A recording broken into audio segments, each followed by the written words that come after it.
Dios sabe que no miento, es un gozo, es un placer estar desde aquí y ver cada uno de sus rostros. Espero que el Señor les bendiga grandemente y que Él pueda glorificarse en este momento a pesar de nuestras debilidades. Quiero que por favor me acompañen en oración para pedirle a Dios que nos siga bendiciendo. Señor, nuevamente estamos muy agradecidos por la oportunidad que tú nos has dado de estar en tu casa junto con tu pueblo para alabar el nombre que es sobre todo nombre, y ese es el nombre de Jesús. Señor, tú conoces nuestras debilidades y te pedimos que tú las fortalezcas. Tú conoces, oh Señor, nuestros pecados y te pedimos que tú los perdones. Te pedimos que tú hagas como tú sabes hacer, mucho más abundantemente de lo que nosotros pedimos o entendemos, según tu gloria, tu poder y tus riquezas. Obra en nuestros corazones y produce, oh Señor, el buen fruto de tu palabra, porque tú prometes que tu palabra no volverá a ti vacía. En el nombre de Jesús, amén. El título de este sermón de hoy es La iglesia es. Así lo he titulado. Y yo quiero comenzar haciendo la siguiente pregunta. ¿Qué es la iglesia? ¿Qué es la iglesia? Para algunos que no son cristianos, la iglesia es más o menos un club social donde un grupo de personas se reúnen con intereses comunes. Para aquellos que han tenido malas experiencias con algunos que profesan ser cristianos, la iglesia es un lugar lleno de hipócritas al cual ellos no quieren ir. Para algunos cristianos, la iglesia es simplemente un edificio de 4 paredes al cual tú asistes para adorar a Dios todos los domingos. Para otros, y tristemente, la iglesia se ha convertido en un show en el cual se juzga o tú vas a juzgar lo mal que los líderes lo han hecho o comentar lo bien que ellos lo han hecho. Y yo pregunto, ¿es eso la iglesia? La respuesta es no. Eso no es la iglesia. La palabra griega para la iglesia en el Nuevo Testamento es, algunos de ustedes la han escuchado, es eclesia. Y esa palabra, eclesia, se utiliza 114 veces en el Nuevo Testamento. 5 de esos 114 veces tiene un sentido secular. Y en 109 casos es usada en un sentido cristiano. En los estados griegos recibía este nombre de eclesia o iglesia la asamblea de ciudadanos convocada por un heraldo para tratar y discutir y decidir los asuntos públicos. Ahora, en el Nuevo Testamento, eclesia, como dije anteriormente, también presenta un sentido cristiano. La iglesia presenta 3 aspectos diferentes con un único significado. Cuando nosotros vamos al Nuevo Testamento, vemos que la palabra iglesia significa la iglesia universal, es decir, no solamente la que está aquí hoy, no solamente las de República Dominicana, sino todas las iglesias alrededor del mundo. Pero también el Nuevo Testamento habla de la iglesia con un significado de una iglesia local en particular. Esto es una iglesia local, iglesia fundamento bíblico.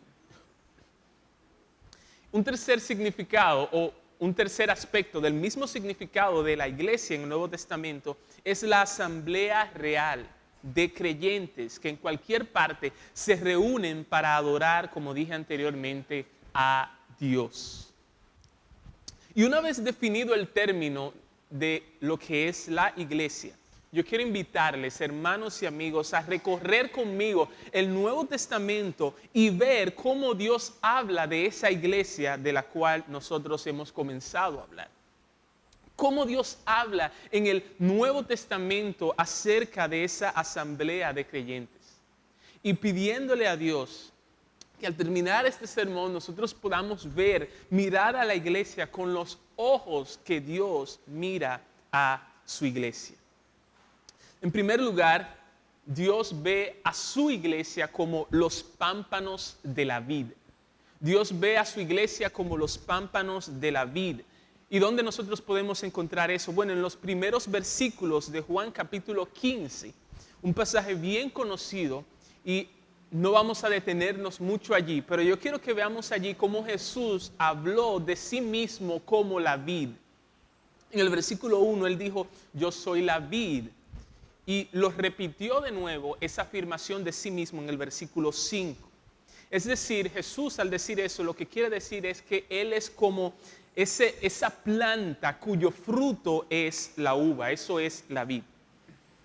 Y Él no solamente es la vid, sino que Él es la vid verdadera. Ya que a diferencia de aquellas personas que no producen fruto o que solamente tienen una apariencia de dar frutos cuando en verdad no lo dan, Él sí hace, Jesucristo, que sus pámpanos den buenos frutos. Jesucristo también habló acerca de sus discípulos como los pámpanos de la vid. Y ese es nuestro primer punto. Jesucristo habló de sus discípulos, de la iglesia, como las ramas de esta planta. Versículo 5 de Juan capítulo 15 dice, vosotros los pámpanos, vosotros sois los pámpanos. Jesucristo es, entonces, al ver esta ilustración, esta metáfora, Jesucristo es a la iglesia lo que la vid es a los pámpanos. Él, Jesucristo, le da vitalidad, Jesucristo le da fuerza para que den frutos, y no solamente den frutos, sino que den muchos frutos como Jesús promete. ¿Por qué? Porque aparte de Jesucristo, la iglesia no puede dar buenos frutos, y como dice el versículo 5, aparte de Jesucristo, sus discípulos no pueden hacer nada. No pueden hacer nada, absolutamente nada, que agrade a Dios y glorifique su nombre.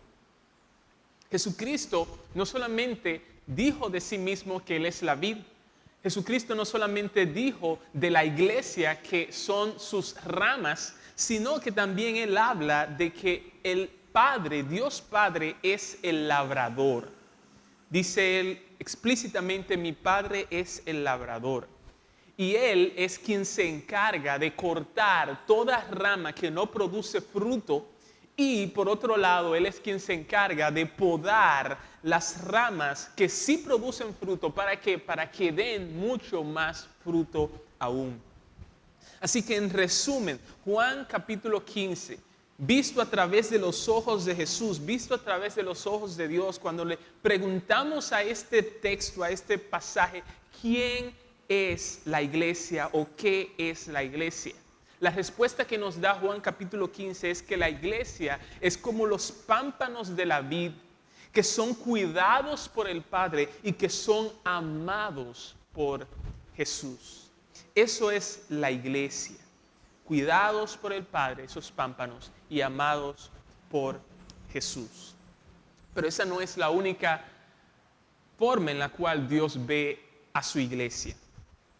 También Dios ve a su iglesia como el rebaño del Señor. Esa es la segunda manera en la cual Dios ve a su iglesia, como el rebaño del Señor. Yo recuerdo en mi primer año como maestro en el colegio donde yo trabajo, aquí tengo el privilegio de tener algunos de mis colegas, y yo recuerdo ese primer año que la directora nos llamó a todos los maestros o a un grupo grande de maestros a su oficina para decirnos que tomáramos muy en serio el trabajo que nosotros hacíamos. Ella nos hizo saber que algunos de los estudiantes que nosotros teníamos eran hijos e hijas de personas que estaban en autoridad y que incluso trabajaban para el Ministerio de Educación. Esas palabras causaron una gran impresión en mí, porque aún todavía hoy, ya ustedes se imaginan, yo las recuerdo como si fueran ayer. Y esas palabras que nuestra directora nos compartió tenían la intención de recordarnos que nuestro trabajo no es un juego. Algo similar hizo el apóstol Pablo con los ancianos de la iglesia en Éfeso. Cuando nosotros leemos las palabras de Pablo en Hechos 20:28, Hechos 20:28 dice así: Y este es Pablo hablando a los ancianos o a los pastores de la iglesia en Éfeso. Escuchen lo que él dice. Por tanto, mirad por vosotros y por todo el rebaño en que el Espíritu Santo os ha puesto por obispos, para apacentar la iglesia del Señor, la cual él ganó por su propia sangre. Yo no sé si ustedes se dan cuenta del peso de estas palabras. Aquí se habla de la iglesia, y eso es lo que estamos haciendo en esta mañana, viendo la iglesia tal como Dios la ve. Aquí se habla de la iglesia como un rebaño, es decir, como un grupo de ovejas. Y como un rebaño que necesita ser atendido. Un rebaño que necesita ser atendido. Así también, o por esa misma razón, fue que el Espíritu Santo puso a un grupo de hombres como obispos de esa iglesia.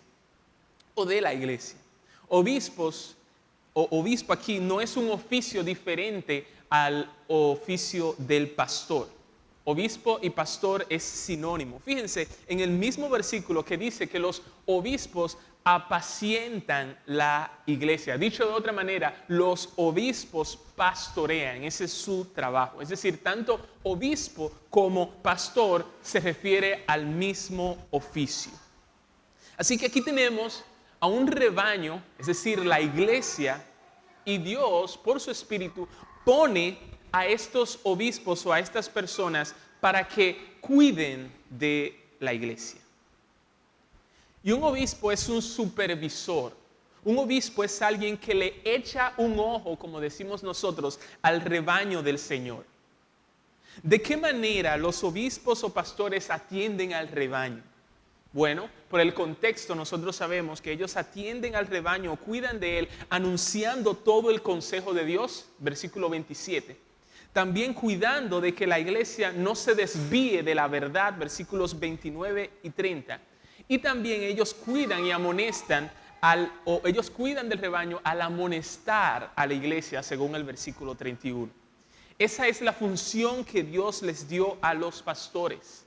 Amonestar, cuidar que la iglesia no se desvíe y anunciarle a la iglesia todo el consejo de Dios. Y aunque los pastores tienen cierta autoridad, recuerden que fue el Espíritu Santo quienes lo puso a ellos como pastores. La iglesia no pertenece a los pastores. Vuelvo a repetir eso. Aunque los pastores tienen cierta autoridad sobre la iglesia no es propiedad de los pastores. La iglesia no pertenece a los pastores. Nuestro versículo dice, Hechos 20:28, lo dice claramente, no hay que ir al griego, no hay que ir al hebreo, no hay que consultar un comentario de la Biblia. Claramente dice este versículo, la iglesia es del Señor.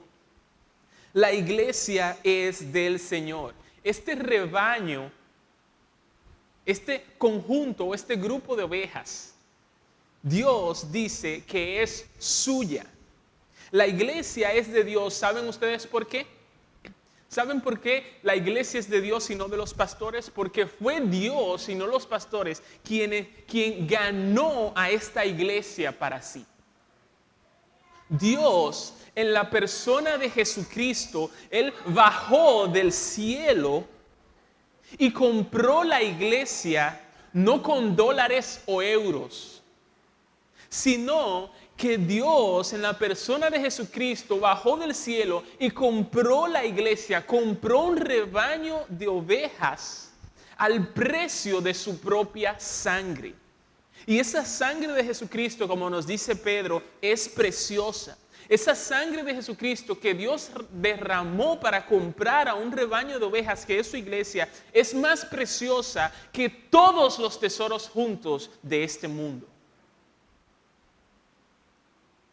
Nosotros podemos estimar el valor de algo por, en primer lugar, a quién le pertenece esa cosa o esa persona, y en segundo lugar, cuánto costó. Y déjenme decirles, hermanos, que la iglesia es muy valiosa porque ¿saben de quién es la iglesia? La iglesia es de Dios. La iglesia es muy valiosa. ¿Ustedes saben por qué? Porque a Dios, Hijo Jesucristo, le costó su propia sangre. Él pagó sangre por la iglesia.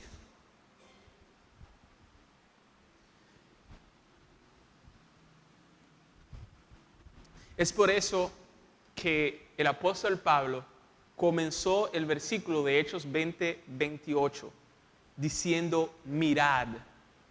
Es por eso que Pablo dice, presten atención al rebaño del Señor, tengan cuidado con la iglesia de Dios. La iglesia no es un juego, dice el apóstol Pablo, le pertenece a Dios y Cristo derramó su sangre para comprarla. Esto es un asunto serio.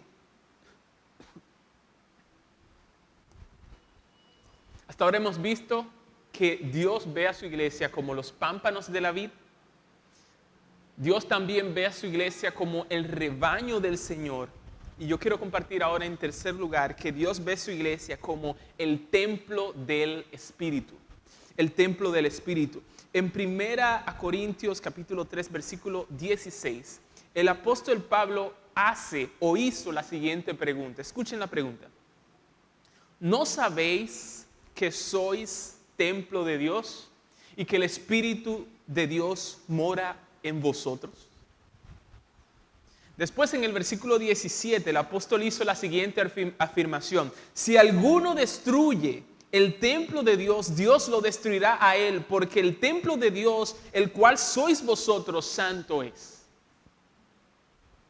La pregunta retórica del versículo 16 tiene la intención de enseñarnos la siguiente verdad. La iglesia es el templo de Dios. Y aunque más adelante en 1 Corintios 6:19 se habla de cada creyente o cada individuo que es cristiano como el templo de Dios, aquí en este versículo, en este pasaje, se habla, no el énfasis o el enfoque no es en cada creyente de manera individual, sino de cada creyente o de los creyentes congregados, de los creyentes como iglesia. Habla de toda la iglesia como el templo de Dios. Fíjense que dice, sois templo de Dios, ustedes son plural. ¿Y qué dicen? ¿No son varios templos? No, ustedes son el templo de Dios, singular. Fíjense también que el templo de Dios, como hemos enfatizado desde el principio, no es un edificio de 4 paredes. Este edificio no es el templo de Dios, según este pasaje, sino que es la asamblea de creyentes. La asamblea de creyentes es el templo de Dios y este versículo lo dice claramente, dice, sois ustedes templo de Dios y más adelante el templo de Dios, versículo 17, el cual sois vosotros. Pablo aquí está diciendo que el templo de Dios por su Espíritu son personas que han creído en Jesús y que ahora están congregadas en un lugar. Y este templo de Dios no está vacío. Este templo de Dios es la morada del Espíritu de Dios, quien es Dios mismo en esencia. Y no pasemos por alto que el apóstol dijo que el Espíritu mora en vosotros, dice él. Dicho de otra manera, el Espíritu Santo no va y viene de la iglesia. Él habita de una manera permanente en la iglesia. El Espíritu Santo está en cada creyente habitando, morando de manera individual, pero también el Espíritu Santo está en medio de los creyentes cuando están reunidos de una manera colectiva. Cuando ellos están congregados, el Espíritu Santo está morando allí porque ellos, esa asamblea de creyentes, son el templo de Dios. Y nuevamente, esta realidad de la cual estamos hablando, la realidad de que los creyentes, tú hermano, yo, cuando estamos en asamblea, cuando estamos reunidos aquí, somos el templo de Dios, eso es algo asombroso. Eso es algo que debería quitarnos el aliento. Eso es algo que debería sobrecogernos y llevarnos de rodillas. Porque el Dios que no tiene igual, ni arriba en los cielos, ni abajo en la tierra, el Dios que no puede ser contenido por los cielos, ni los cielos de los cielos, ese Dios del cual nosotros cantábamos que sus ojos son como llamas de fuego, ese Dios que llama y dice una palabra y las cosas suceden, ese Dios que creó todo de la nada, mora por medio de su espíritu en la asamblea de creyentes y atiende a sus necesidades. Wow.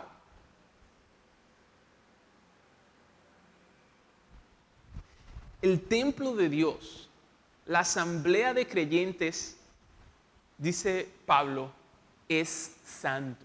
Ese templo es santo en el sentido de que Dios ha separado este grupo de personas, y hago énfasis ahí, no olvidemos que cuando hablo del templo no me refiero a las 4 paredes, ni Pablo tampoco. Este grupo de personas han sido separadas por Dios. Han sido apartadas del mundo para ahora vivir para Dios. Dios ha roto las cadenas que esclavizaban a este templo, a este grupo de personas. Las cadenas que lo esclavizaban al pecado, Dios ahora viene y las rompe y ahora ellos son libres para servir a Dios.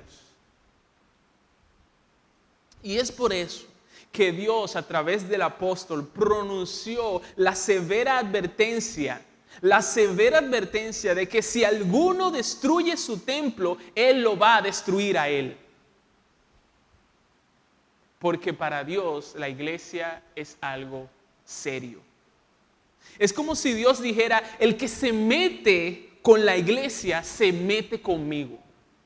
El que se mete con la iglesia, se las verá conmigo. Eso es como si Dios dijera eso. O en palabras del profeta Zacarías, allá en el capítulo 2, versículo 8, el que os toca, dice Dios, toca a la niña de su ojo. Destruir el templo de Dios no se limita a quitarle la vida a los cristianos. Destruir el templo de Dios también incluye destruir la unidad de los creyentes. Destruir el templo de Dios también incluye desviar a la iglesia de la sana doctrina. Destruir el templo de Dios también incluye pervertir la iglesia de una manera moral. Y todo aquel que hace tal cosa voluntariamente y sin arrepentimiento sincero está llamando la ira de Dios sobre él. Recordemos las palabras de Jesús en Mateo capítulo 18, versículo 6, que dice, y cualquiera que haga tropezar a alguno de estos pequeños que creen en mí, mejor le fuera que se colgase al cuello una piedra de molino de asno y que se hundiese en lo profundo del mar. Nuevamente, así de importante es la iglesia para Dios. Así de serio toma Dios cuando alguien intenta destruir su templo, que somos tú y yo. La siguiente forma en la cual Dios ve a su iglesia, la siguiente manera en la cual Dios describe a su iglesia es como el cuerpo de Cristo. El cuerpo de Cristo. Y eso está basado en el pasaje que leímos al principio, cuando dice en 1 Corintios 12, aquí nosotros nos encontramos un símil o una expresión semejante entre dos cosas. Dice así, porque así como el cuerpo es uno y tiene muchos miembros, pero todos los miembros del cuerpo, siendo muchos, son un solo cuerpo, así también Cristo. El apóstol Pablo, bajo inspiración divina, está diciendo en este pasaje que la iglesia se parece a un cuerpo físico y que es místicamente el cuerpo de Cristo. Y en el versículo 27 se nos dice, vosotros pues sois el cuerpo de Cristo y miembros cada uno en particular. El apóstol resalta dos cosas sobre el cuerpo en los versículos 12 al 27. Lo primero que el apóstol resalta es la unidad del cuerpo. Tu cuerpo es uno. Tu cuerpo tiene muchos miembros, pero todos los miembros forman un solo cuerpo. En otras palabras, un ojo solo no es el cuerpo, un brazo solo no es el cuerpo, un pie solo no es el cuerpo, pero todos juntos forman lo que es el cuerpo. Y el versículo 20 dice lo siguiente: pero ahora son muchos los miembros, pero el cuerpo es uno solo. Es decir, que todos los miembros juntos, como acabé de decir, son un solo cuerpo. De la misma manera pasa con la iglesia de Cristo. La iglesia de Cristo tiene muchos miembros, pero todos juntos forman una sola iglesia. ¿Y cuál es el fundamento de esta unidad del cuerpo? ¿Cuál es la base de esta unidad? El versículo 13 nos da la respuesta: porque por un solo espíritu fuimos todos bautizados en un cuerpo, sean judíos o griegos, sean esclavos o libres, y a todos se nos dio a beber de un mismo espíritu.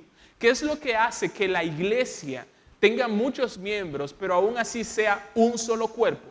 La respuesta es que el fundamento o la causa de esta unidad es el Espíritu Santo de Dios, que Él ha hecho morar en cada uno de los creyentes. Con o en el Espíritu Santo, dice el pasaje, todos fuimos bautizados en un solo cuerpo y de Él bebimos.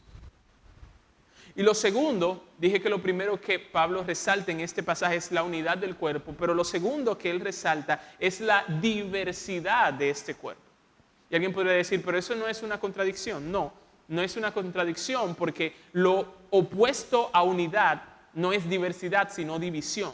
Es decir, que en el cuerpo hay unidad por un lado, pero también hay diversidad, no división, diversidad. Los versículos 14 al 19 dicen lo siguiente: además, el cuerpo no es un solo miembro, sino muchos. Si dijere el pie, porque no soy mano, no soy del cuerpo, ¿por eso no será del cuerpo? Y si dijere la oreja, porque no soy ojo, no soy del cuerpo, ¿por eso no será del cuerpo? Si todo el cuerpo fuese ojo, ¿dónde estaría el oído? Si todo fuese oído, ¿dónde estaría el olfato? Mas ahora Dios ha colocado los miembros, cada uno de ellos en el cuerpo, como Él quiso. Porque si todos fueran un solo miembro, ¿dónde estaría el cuerpo? Como cada miembro del cuerpo tiene una función, así también cada miembro de la iglesia, que es el cuerpo de Cristo, tiene al menos un don, tiene al menos un ministerio y tiene al menos una actividad. Y aquí en el capítulo 12 de 1 de Corintios se menciona la palabra de sabiduría, la palabra de ciencia, fe, sanidades, hacer milagros, profecía, discernimiento de espíritus, diversos géneros de lengua, interpretación de lenguas, enseñanza, ayuda y administración. Todos, según dice el apóstol Pablo, todos los miembros del cuerpo son importantes dentro del cuerpo. Todos, no algunos, no los que tienen dones que solamente se ven o que se ven más, no únicamente los que se paran aquí en el púlpito, no, todos son importantes dentro del cuerpo y todos nos necesitamos unos a otros. Así que, según Pablo, no es correcto decir que porque se tiene a Dios, sí, yo tengo a Dios en mi corazón y por eso yo no necesito de la iglesia. Yo puedo leer la Biblia en mi casa. Yo puedo orar en mi habitación. Yo no necesito venir a la iglesia, o yo no necesito estar con la iglesia, o no necesito congregarme con la iglesia. Eso no es cierto. Ciertamente nosotros no vamos a poner a la iglesia al mismo nivel que Dios, pero según lo que nos enseña Pablo aquí en 1 Corintios 12, la iglesia con sus miembros, recuerden, la iglesia con sus miembros es esencial, no puede faltar para el crecimiento del cristiano. Si tú eres cristiano y si tú quieres crecer, Dios por diseño, por plan de Él, no por invención de los pastores, por plan de Dios mismo, tú necesitas congregarte como la iglesia o con la iglesia. Es a través de tus hermanos, es a través de tus hermanas en quienes mora el Espíritu Santo de Dios, quienes tienen la Biblia en sus corazones. Es a través de ellos que Dios obra para tu beneficio y para tu edificación. Así que no importa si tú oras todos los días en tu casa, no importa si tú lees la Biblia todos los días, no importa si tú te sabes la Biblia completa desde Génesis hasta Apocalipsis, tú necesitas la iglesia, porque eso es así por diseño de Dios. Y no solamente tú necesitas la iglesia, yo también necesito la iglesia. Así que acabé de decir que Dios ve a su iglesia como el cuerpo de Cristo. La siguiente forma en la cual Dios ve y habla de su iglesia es como la familia de Dios.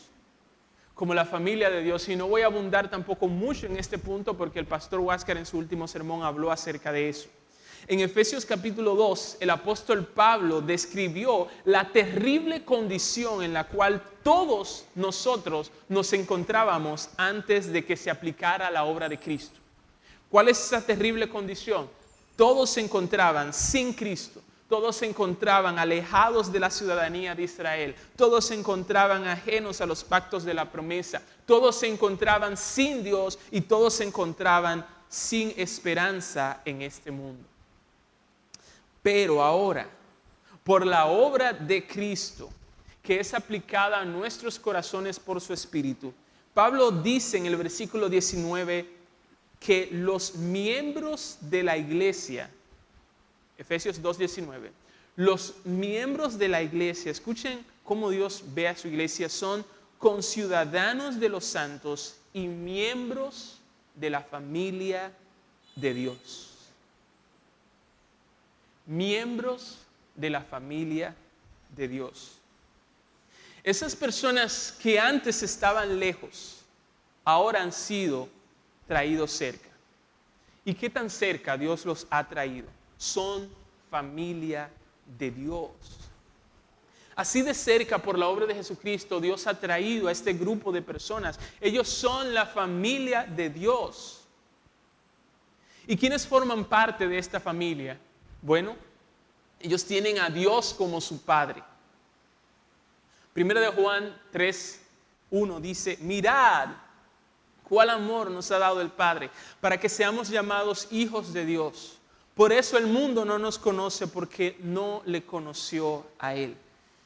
Dios se ha convertido en su Padre celestial, pero no solamente en su Padre celestial, sino que Él es su Padre celestial y Él los ama.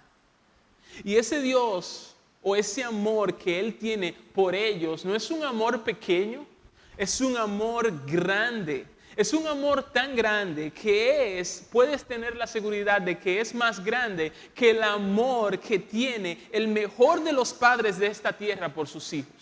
Así de grande es el amor de Dios por su iglesia, a quienes Él ha hecho sus hijos. Pero ser miembro de la familia de Dios también significa tener a nadie más y nadie menos que a Jesús como hermano. A Jesús como hermano. Dice el Hebreos 2:11, porque el que santifica y los que son santificados de uno son todos, por lo cual no se avergüenza de llamarlos hermanos. ¿Ustedes están viendo lo que dice aquí? Jesús no se avergüenza de llamarlos hermanos. Muchas veces nosotros nos avergonzamos de nosotros mismos. Muchas veces nosotros nos avergonzamos de la iglesia. Pero Jesús no se avergüenza de llamarlos y decir, ellos son mis hermanos. Según este versículo, Jesús no tan solo es su Salvador y su Señor. Jesús también es su hermano. Y aunque tener a Jesucristo como hermano es nuestro privilegio, es un honor para nosotros, El texto dice que es Jesús, es Él quien no se avergüenza de llamarnos a nosotros, a su iglesia, como sus hermanos.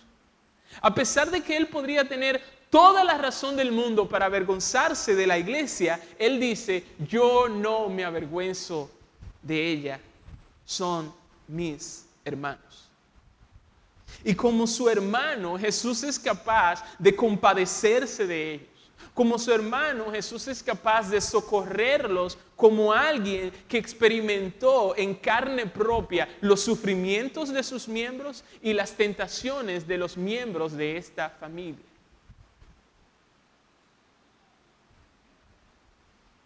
En la familia de Dios, Dios es Padre, Jesucristo es hermano, pero también tenemos a cristianos como hermanos y hermanas. Dice Marcos 10, 29 y 30, de cierto os digo que no hay ninguno que haya dejado casa o hermanos o hermanas o padre o madre o mujer o hijos o tierras por causa de mí del evangelio, que no reciba 100 veces más en este tiempo casas, hermanos, hermanas, madres, hijos y tierras con persecuciones y en el siglo venidero la vida eterna. ¿Quiénes son estos hermanos? ¿Quiénes son estas hermanas? ¿Quiénes son estas madres e hijos que se reciben aquí que Jesús promete? Son los otros cristianos. Los otros cristianos que han sido adoptados en la familia de Dios al igual que tú.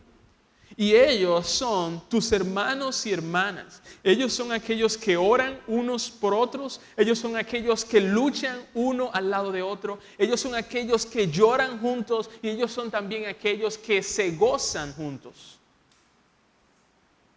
Eso es la familia de Dios. Y eso no es todo. Como si todo eso fuera poco. Los miembros de la familia de Dios son herederos. Son herederos de la salvación, son herederos de la vida eterna, son herederos del reino de Dios, son herederos de compartir el trono con Jesucristo, son herederos de un cuerpo glorificado, son herederos de la tierra y son herederos de todas las cosas.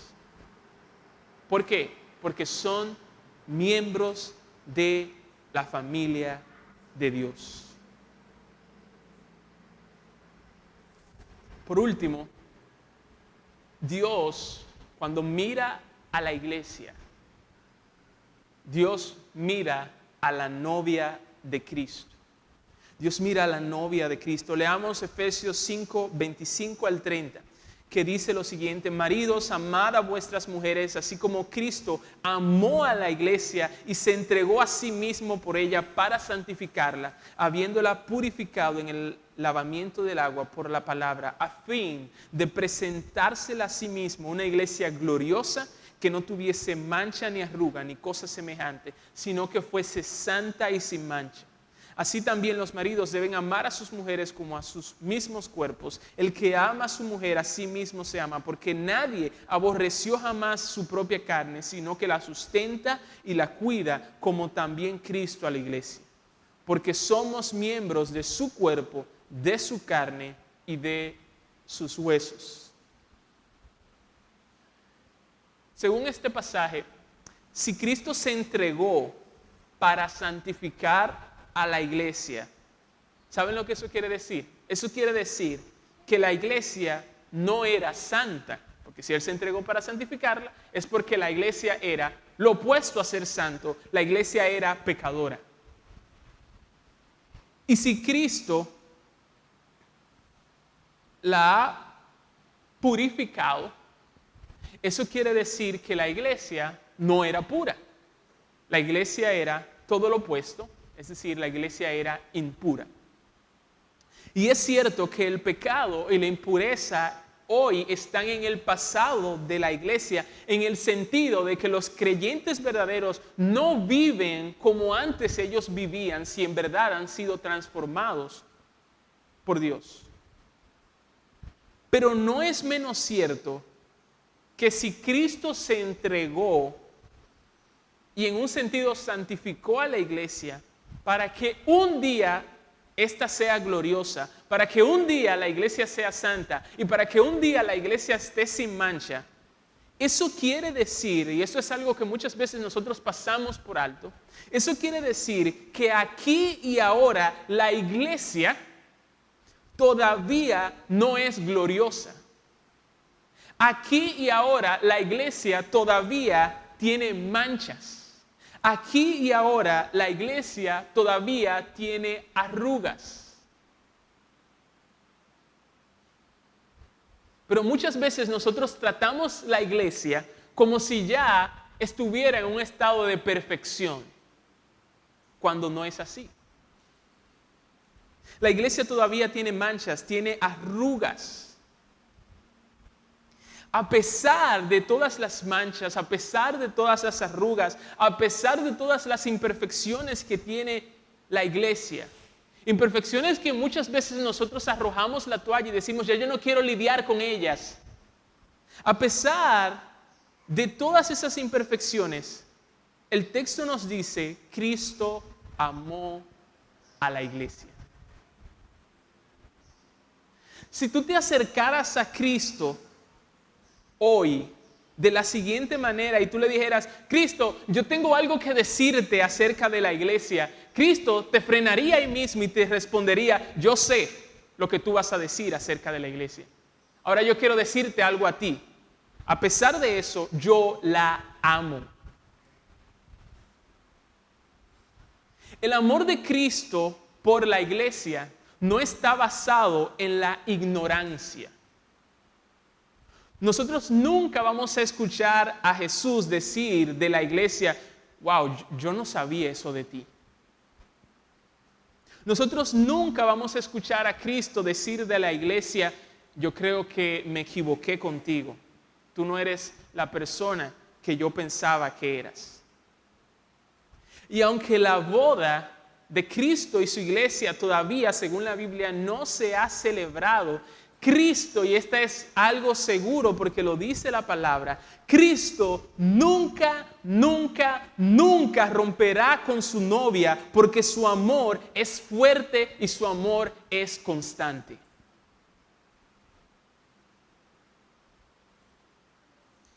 Ese amor de Cristo por su novia fue el combustible que le movió a él a dar su vida, no a dar cosas, no a dar dinero, a dar su vida por la iglesia.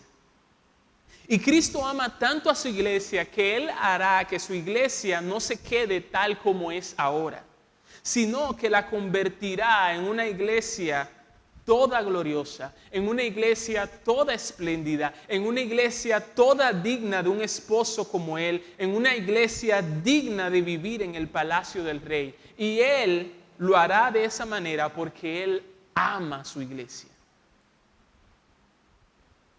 Y algún día, se acerca ese día, en las bodas del Cordero, Cristo presentará a su iglesia, a tus hermanos y hermanas.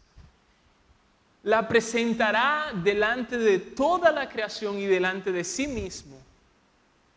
Y ninguna, déjenme decirle, ninguna Miss Universo podrá compararse a ella.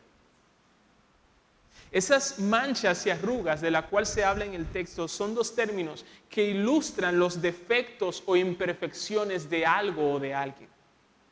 La iglesia hoy en día, como dije hace un rato, tiene defectos, es verdad. La iglesia tiene imperfecciones, pero se acerca el día en que la iglesia no tendrá ni manchas ni arrugas.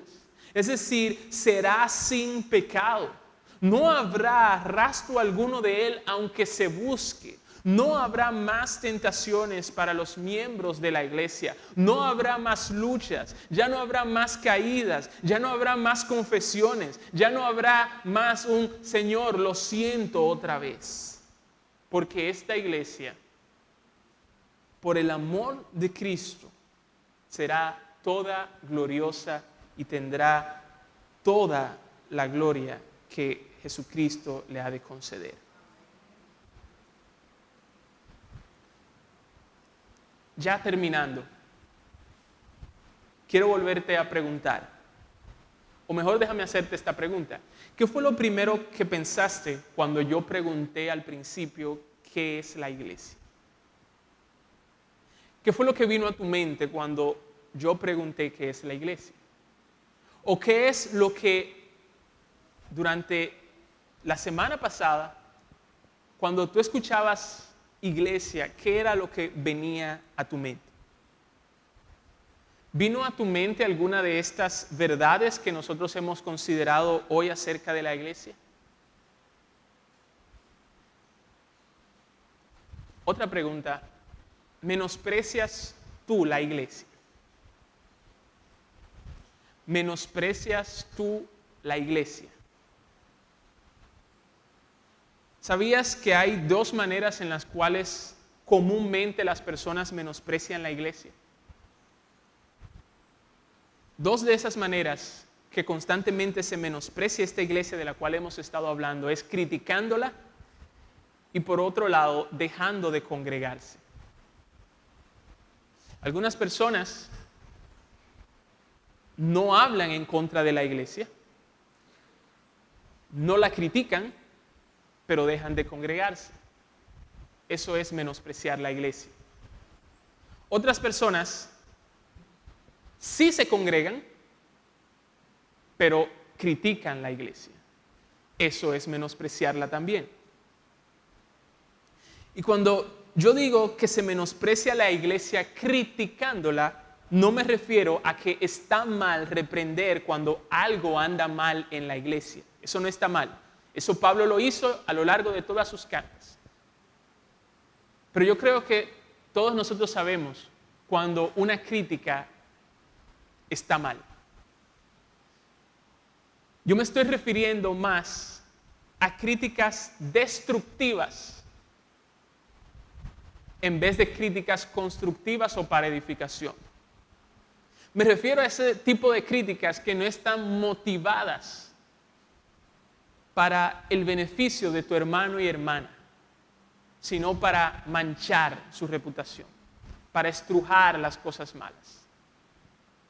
Eso es menospreciar la iglesia. Yo te pregunto, ¿cómo te sentirías si escucharas que alguien está insultando o hablando mal de tu cuerpo a tus espaldas? ¿Cómo tú te sentirías si tú supieras que dos personas están chismeando de tu familia? ¿Cómo tú reaccionarías si tú oyeras que alguien está insultando a tu novia o a tu esposa? Y la pregunta ahora es, ¿cómo crees que respondería Jesús cuando alguien hace eso con los suyos? ¿Qué tú crees que Jesús está haciendo en el cielo cuando tú haces eso con su iglesia?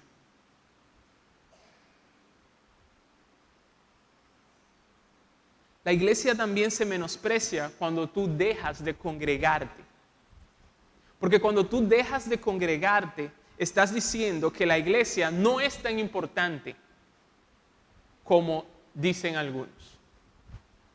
Cuando tú dejas de congregarte, por ejemplo, para asistir a la Serie del Caribe, tú estás diciendo que ir a la Serie del Caribe es más importante que la iglesia.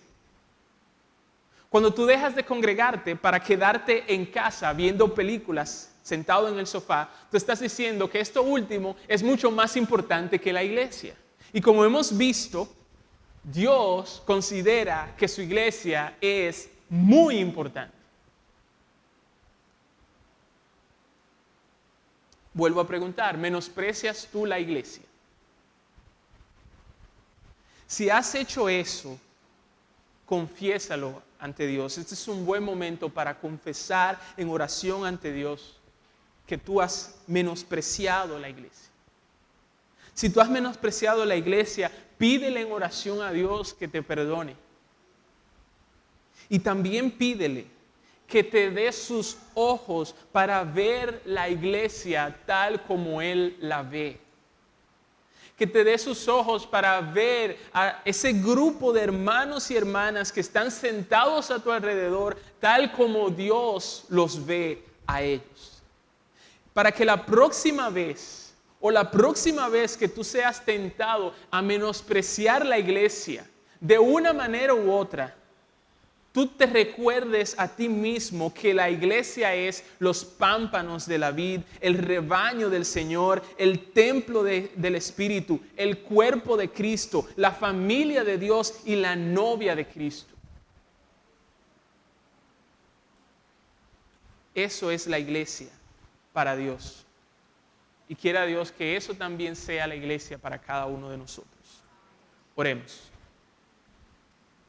Señor, muchas gracias por el recordatorio que tú nos das de que es la iglesia para ti. Gracias porque hoy tú nos permitiste ver a través de tus ojos a la iglesia, a la asamblea de creyentes. Te pedimos que nos perdones, porque cada uno de nosotros de una manera u otra o en algún momento de nuestra vida hemos menospreciado la iglesia que es tuya y que costó un alto precio para Jesús. Te pedimos que nos perdones y que nos permitas ver de ahora en adelante a tu iglesia con los ojos que tú la ves. Que nos permitas valorarla, que nos permitas apreciarla, porque es tuya y porque fue comprada a un alto precio. En el nombre de Jesús, amén.